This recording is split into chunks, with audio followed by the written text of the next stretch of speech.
Welcome to the Deep Dive. We're continuing our journey through the MPEP, the Manual of Patent Examining Procedure. That's right. Think of this series as your guide to the rules examiners follow. And today we're jumping into Chapter 2100, Patentability, specifically Section 2152. Yes, Section 2152. This one's all about AIA 35 U.S.C. 102A and B.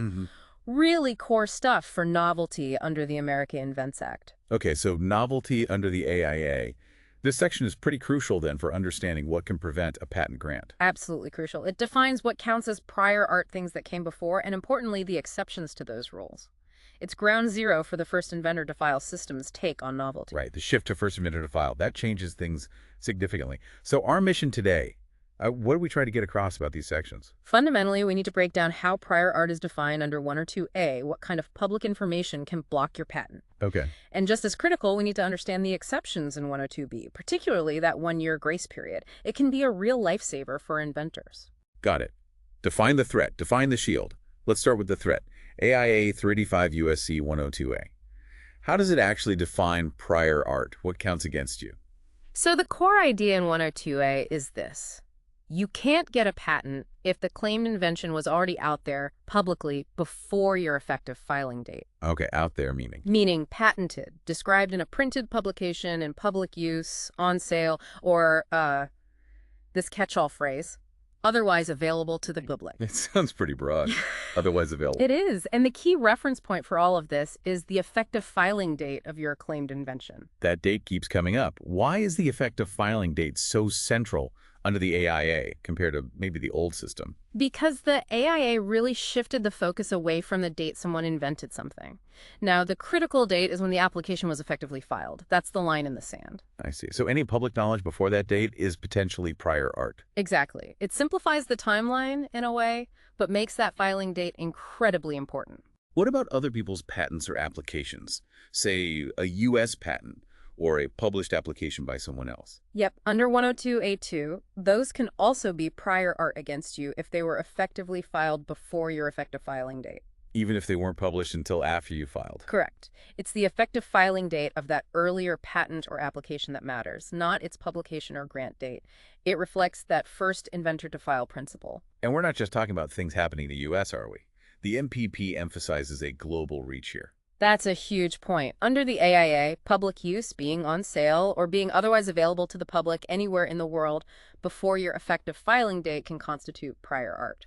Wow, okay, so activity overseas can directly impact your U.S. patent chances. Absolutely. The old geographic limitations are largely gone in this context. What you say, show, or sell anywhere could potentially become prior art against your U.S. application. Can you give us an example or two from the MPP Section 2152 to illustrate this? Sure. Think about a foreign patent. If it was granted and, crucially, made publicly accessible, maybe it appeared in an online database before your U.S. effective filing date, that's likely prior art under 10231. Makes sense. What about something less formal, like a sale? Well, the MPP discusses sales.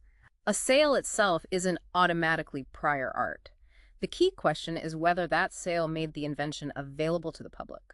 Ah, so a confidential sale might be different. It might be. If the details of the invention were kept confidential as part of the sale and weren't actually disclosed to the public through that transaction, then it might not trigger the on-sale bar or the otherwise available clause. It really hinges on public accessibility. That distinction between a transaction and public knowledge seems vital. It all comes back to whether the information was out there before that critical effective filing date. Precisely. Okay, but what if I'm the inventor and I'm the one who talked about it or showed it somewhere? Does my own disclosure kill my patent? Now we get to the exceptions. That's exactly what AIA 35 U.S.C. 102B is for. It carves out exceptions, most notably this one-year grace period. The grace period. Okay, explain how that works. It sounds like a safety net. It is, to some extent. It's designed for inventors, or those who learned from the inventor, who disclosed the invention before filing. It gives them a window. So if I disclose my invention, I get a year to file. Essentially, yes, under specific conditions laid out in 102B1. There are two main parts. Okay, what's the first one? The first is 102B1A. This says a disclosure made 1 year or less before your effective filing date is not prior art under 102A1. if the disclosure was made by the inventor, a joint inventor, or someone else who got the subject matter directly or indirectly from the inventor or joint inventor. Right, give me an example. Let's say you, the inventor, present your work at a scientific conference. You describe the invention publicly. If you then file your patent application within 1 year of that presentation date, your own presentation generally won't be used against you as prior art. That's huge. Yeah. Especially for academics or startups needing to discuss their work. It is. It provides breathing room. But that 1-year clock starts ticking from the first such public disclosure by you or someone who learned it from you. Right. First disclosure is key. What's the second part of the exception? 102(b)(1)(b). This one is a bit more nuanced. It deals with situations where someone else discloses the invention. Okay.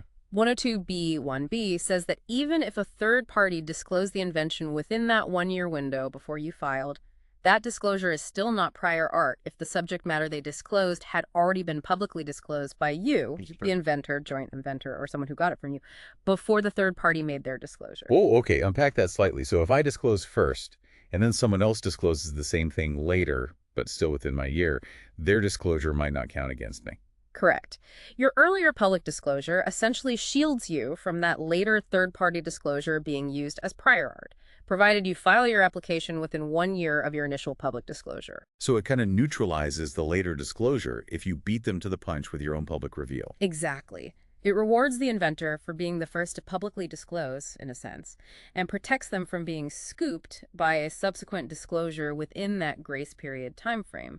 But again, the anchor is filing within 1 year of your first public disclosure. These exceptions are clearly vital for navigating the real world where inventions get discussed before filing. The MPEP must elaborate on these quite a bit. Oh, definitely.